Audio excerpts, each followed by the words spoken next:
There are an unknown number of places in this world that once seemed thousands, if not millions of people, that are now completely deserted and dead. Castles, houses, islands, even entire cities that have been totally left to the elements. Now, some of these places have been abandoned on good terms, but for some, like the last one in this video, there is a dark history behind why the people have left and will never return.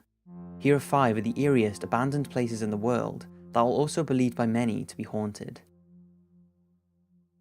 Bodhi.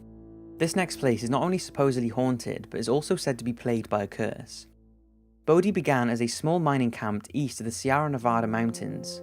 It was established following the discovery of gold in 1859 by a group of prospectors led by W.S. Bodhi, a man who sadly perished in a blizzard while collecting supplies and never lived to see the rise of the town that was named after him.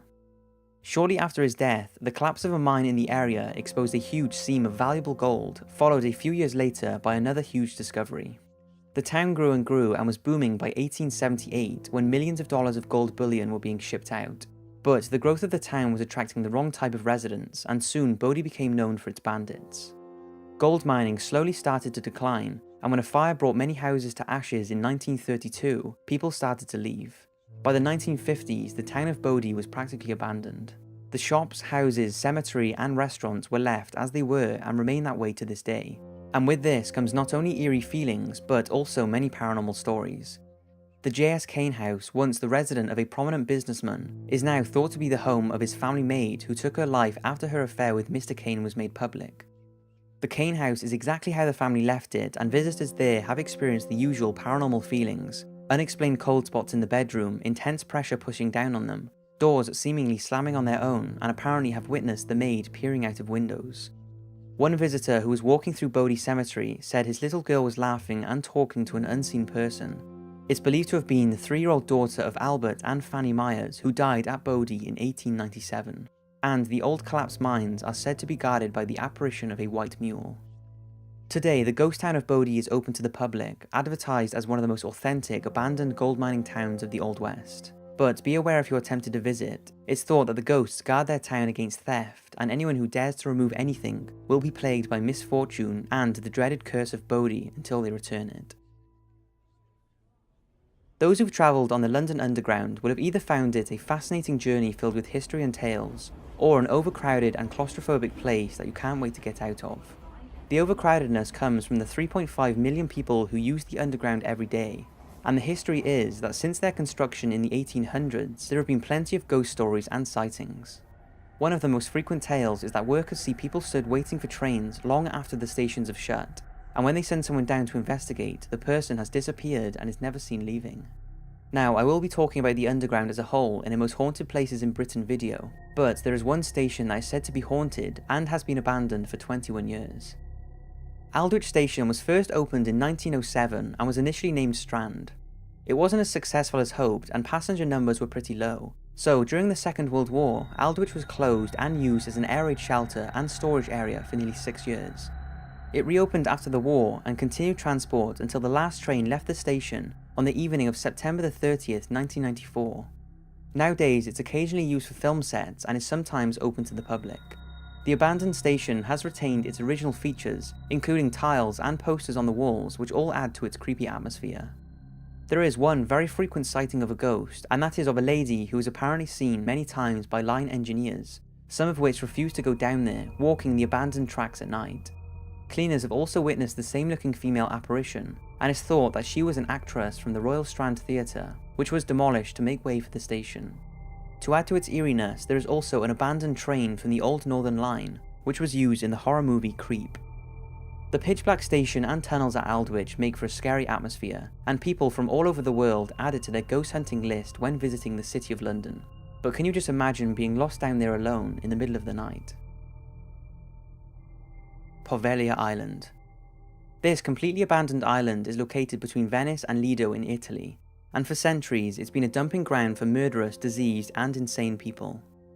The island was first inhabited in 421 by men, women and children who fled the rampage of the barbarian invaders and settled there. However, by the 14th century the island was abandoned. In 1348, with the arrival of the bubonic plague, the Romans decided to separate the sick from the healthy, so anyone who showed the slightest sign of illness was shipped off to Poveglia without their will, where they lived their last torturous days of their life in exile. Once the inevitable happened, their bodies were burned on giant fires, but oftentimes even the living were killed this way. The islands became filthy, and after the plague passed, it was deserted. Then in 1630, when the Black Death returned, the island once again became a dumping ground for the diseased and dying. It was then abandoned again, and in 1922, one of the existing buildings was converted into a psychiatric hospital, where the mentally ill were kept in prison-like conditions. Since mental illness was not understood at all back then, the patients were not there to be treated, but to be kept away from everyone else. Apparently, the asylum doctor would perform excruciating lobotomies and experiments on the patients, but he paid the price. He fell from the asylum's bell tower. Now, it's unsure if he was driven insane by spending his time on the island and was attempting suicide, or if he was pushed by an unseen force, but after surviving the fall, as witnessed by a nurse, he was apparently strangled to death by a black shadow that hovered over him. The facility was finally closed down in 1975 and the island was again abandoned. But by this stage, well over 100,000 people had been burnt there, and as a result, human ash makes up a large amount of the island's soil. Since its closing, the bell tower has been removed, but the locals claim to hear the chime echoing from the island at night. Few people have returned since travel is strictly off limits without government approval, and those who have gone have experienced things that will stay with them for the rest of their lives. Apparently, a family did go there in hopes of buying it, but left when their daughter was violently attacked by an unseen force and needed stitches in her face. Then, when construction workers were attempting to restore the hospital building, they all stopped and left the island but would not say why. And when a man visited to take photos, the local captain who agreed to take him there refused to leave the boat and step foot on the island. In 2014, a businessman bought a 99-year lease for €400,000, and he hopes to turn it into a tourist attraction. But many believe it's only a matter of time before he realizes why this 18-acre plot of dark history is ranked as the most haunted island on the planet. This next one is a near-abandoned town with only a handful of old-time locals still living there. It's Centralia, a small Pennsylvania town that was built in 1866 to house the workers of its booming coal mining industry. It had hotels, saloons, and smart houses, and much like Bodie, its miners were getting rich through the area's growing industry. Then, in 1962, a fire from a burning landfill spilled into an unused coal mine. It then spread inside the network of anthracite-rich deposits deep underground, and the noxious fumes escaped from every orifice of the town, seeping through the pavement and pipework and eventually causing gaping sinkholes in the streets. Despite promise and plans to put the fire out, no action was taken, and by the 1980s, all plans to put the fire out were abandoned, and almost everyone had no choice but to leave. Nowadays, Centralia looks like a scene from an apocalypse movie. A desolate network of nameless streets, remains of homes reduced to rubble, steps that lead to nowhere, and 3 eerie abandoned cemeteries. A few buildings still stand, as well as a few houses that are occupied by the 8 or so residents who refuse to leave. The state are waiting for them to die so they can destroy their homes and declare Centralia a ghost town. With 99% of the area abandoned, there is no surprise that it's had its fair share of paranormal stories. Many ghost hunters go there in search of activity, and most feel like they've been watched or followed. A few years ago, a lady called Ruth Edison visited Centralia and swore that she and her friend saw a couple of what appeared to be miners walking out of a sinkhole before rising up and disappearing. Another story tells of a man who decided to visit the area when passing by with his partner. After they went into an abandoned house, they could both hear someone very clearly walking down the stairs. They assumed someone else was in there also taking a look around, as there was no way that it was an animal or the house creaking. But when the footsteps stopped at the end of the stairs, no one was there.